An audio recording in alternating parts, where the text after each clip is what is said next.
North Carolina universities have problems with pervasive sex discrimination, but it's not the type of sex discrimination you might expect when you hear those words. A new report from the James G. Martin Center for Academic Renewal documents the problem, and its author joins us now. Adam Kissel is a former Deputy Assistant Secretary for Higher Education Programs at the U.S. Department of Education.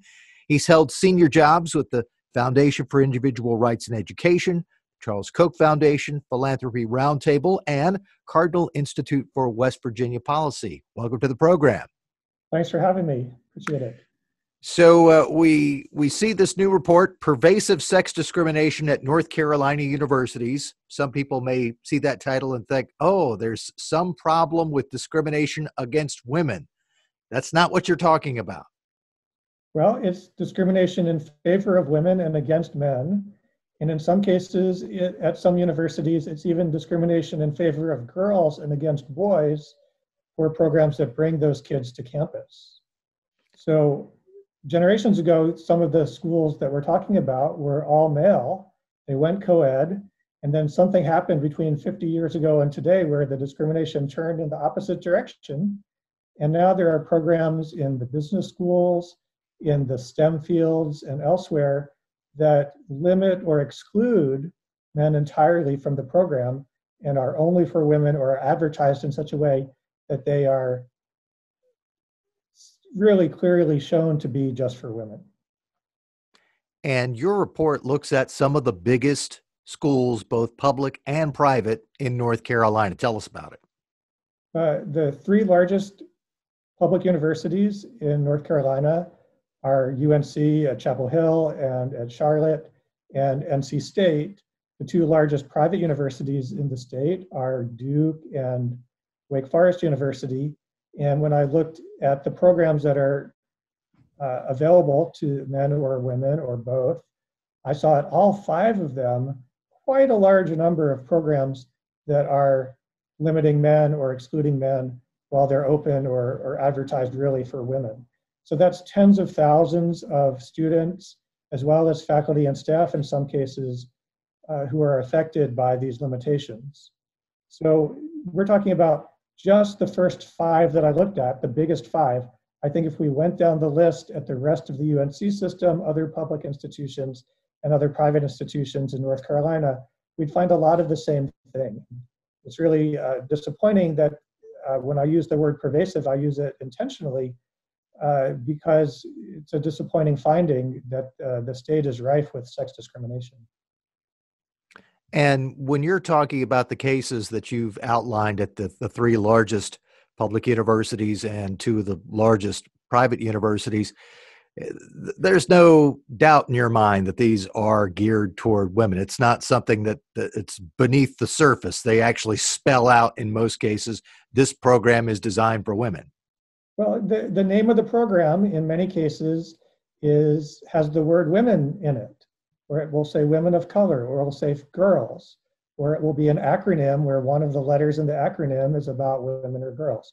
So there's really no question if you're a boy or a man, or you're the parent of a boy thinking, is this program for me? And the program is called Women in Leadership.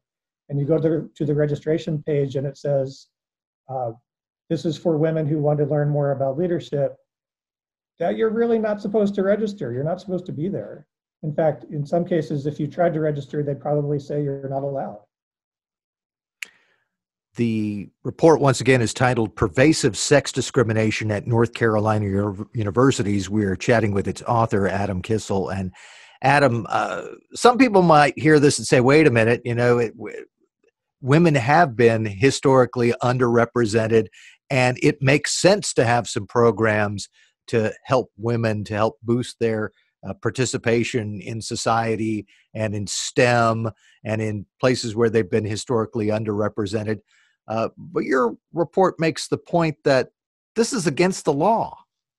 It's against federal law in the sense that if you're getting any federal aid from the U.S. Education Department and you're violating Title IX of the Education Amendments of 1972, which say no one may discriminate on the basis of sex if they're getting federal money, then you can't be doing that.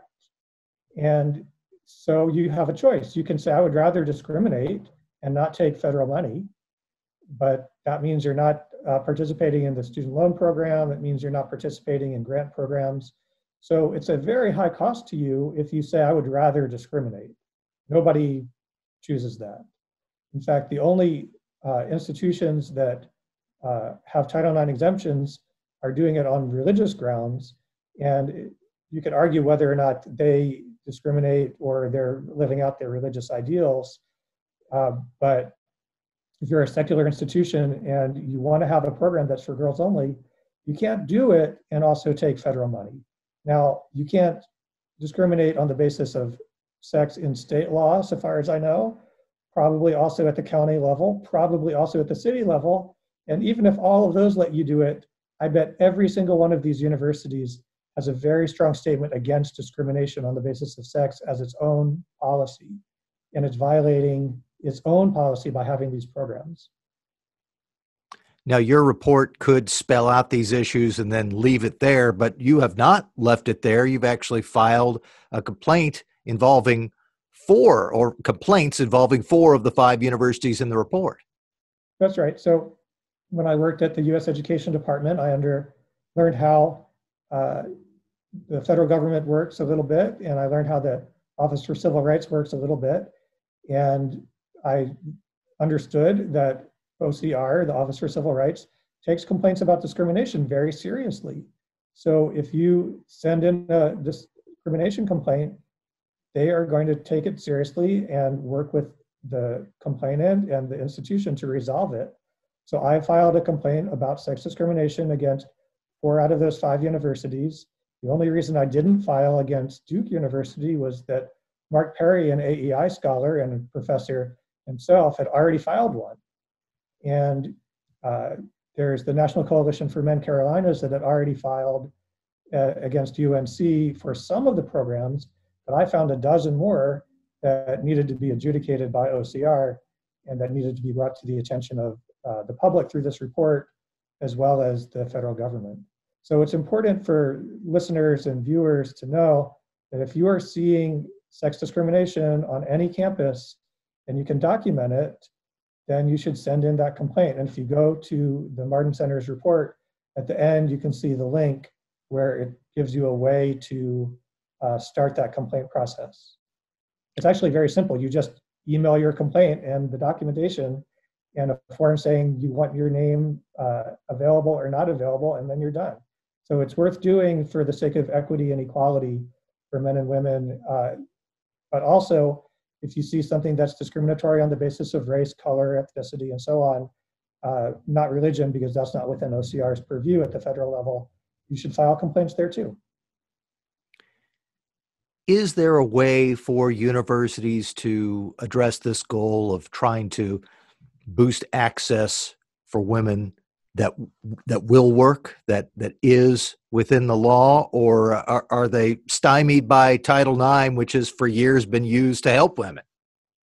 Well, you can tell the difference very quickly and easily if you know what to look for between a university who has had a general counsel go through the programs that are designed mainly for women and gotten the language right and the participation rules right, and one that hasn't. I don't think any of those 5 universities that we've been talking about have had that happen.